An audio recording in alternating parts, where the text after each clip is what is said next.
Wolfchase Toyota Insider on the Memphis Tiger Network. I'm Jeff Brightwell, joined by Natalie Poole. And Coach, a couple things to get to. Let's start off with Wichita State. And we had talked on the show last week, and then we talked off air, getting ready for the broadcast about, they're a heavy hitting ball club, and they're a team that's deceptive. Sometimes you're right in the game, and the power they have in their lineup, they can put up the big inning real quick out of the blue on you.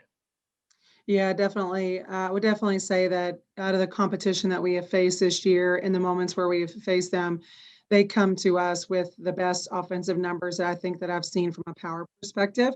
So we expected that that was going to happen, and even talked about it as a team. Like, we anticipate for them to be able to figure it out, to adjust, especially over 4 games. So what are we going to do to match that?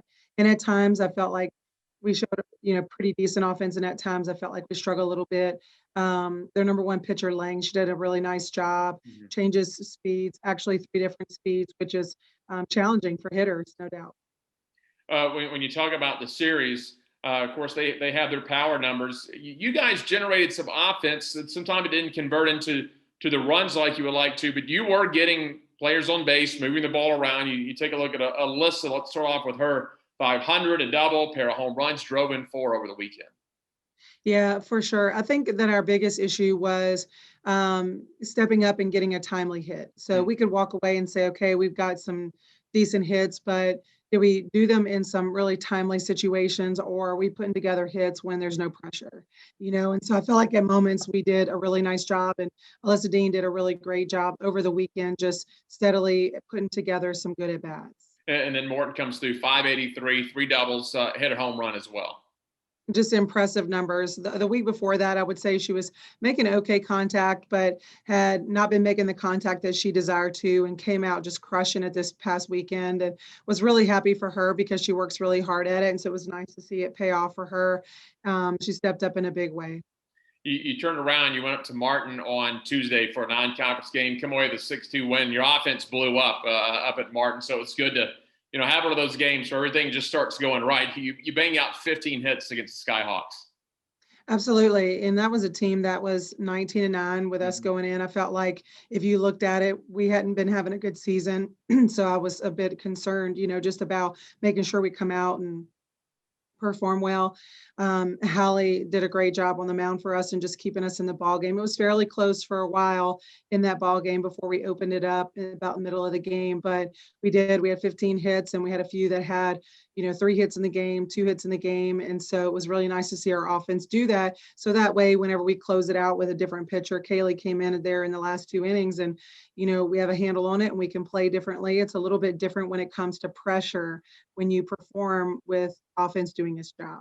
I know I was glad to have one of those games where everything starts rolling for you, and the momentum catches. Because let's face it, the season you talked about, but you look at your schedule, it's not as if you had played a bunch of cupcakes this year. You guys have played kind of a meat grinder schedule from the non-conference right into some of the contenders in the league.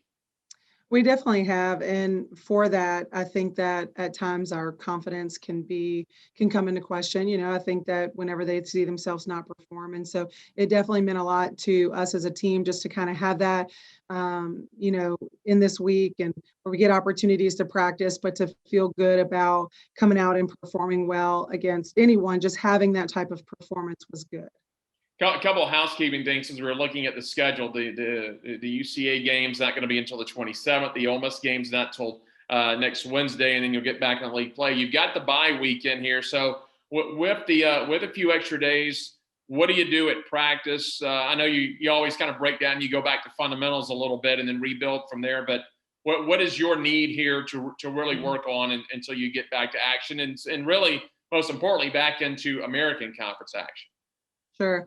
It's definitely something that we kind of sat back and assessed and try to figure out like what would benefit us most. And I would definitely say that going to the plate and getting in those live defensive reads, getting in those live at bats really matters. Today, we're going to do some live hitting on the field, as well as some pressure field defensive work. So that there's some accountability there, so that we work on making sure that we step up and perform in a pressure situation, knowing that the team is relying on us.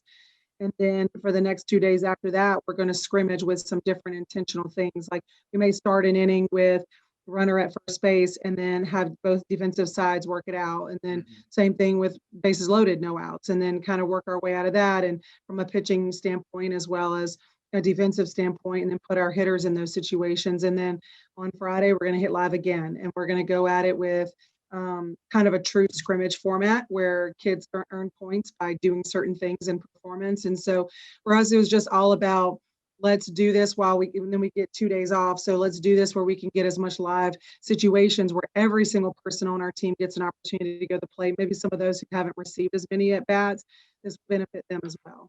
And we won't go into too much detail because we're going to have a show before the next time you play, but you'll be able to put all that in practice and then test it out down next week in Oxford, and then you'll be at Tulsa. So you'll have a challenging week next week. So I know for the coaching staff, you realize that you want to get the most you can out of this extra practice you're going to get this week. For sure. And we had a really good conversation after our game just about having our heads right about, efforts going into this weekend, just about pushing a little bit to make sure that we are taking steps forward over the next few days, and maybe getting a little bit uncomfortable just to make sure that we are moving in the right direction. All right, Coach, as always, we appreciate it. We'll catch up with you next week. Thank you, Jeff. That's Natalie Poole. I'm Jeff Brightwell with the Wolfchase Toyota Insider on the Memphis Tiger Network.